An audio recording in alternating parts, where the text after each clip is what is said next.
Welcome back to Children's Church. I'm so glad to have you here with me. We've been working our way through Jesus' ministry, and one of the really important parts of Jesus' ministry is the use of parables. He used stories to teach people lessons. Now, in the book of Matthew, chapters 5 through 7 are referred to as the Sermon on the Mount. And Jesus teaches a lot of lessons in it, and they're all in parables. We're going to talk about one of them. But just know that there were 2 whole chapters of parables before this, and some really good sermons. If you want to read them, I do actually recommend it. It's very good learning. But we're at the end of chapter 7, a parable called The Wise and Foolish Builder. I'm going to read you the version that's in the book of Matthew, and then I'm going to tell you the story as I learned it, because this parable is told more than once in the Bible, so there's usually a few more details that not every writer got, and we might talk about that later if any of you have any questions.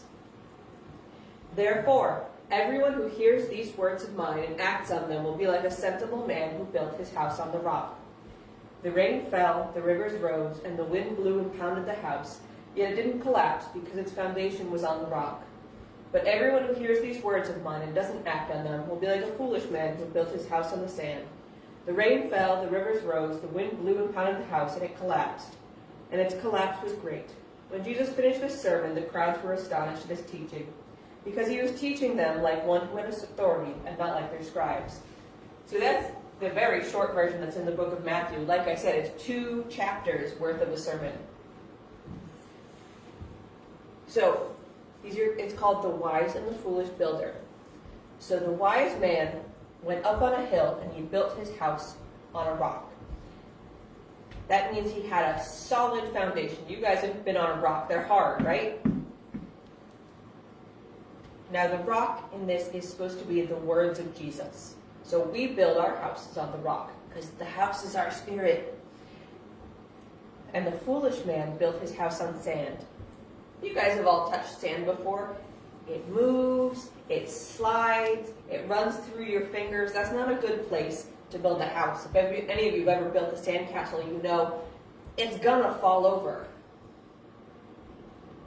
So when the rains came down and the floods came up, the house on the sand was washed away and it collapsed because it didn't have a solid foundation. Now we build our houses, our spirits, on the rock of Jesus' teachings, his words. That's our rock. Jesus is our rock. And his words lay a firm foundation for us to build our life on. So we need to be like the wise builder, not the foolish builder. This is one of my favorite parables of Jesus, at least from the Sermon on the Mount.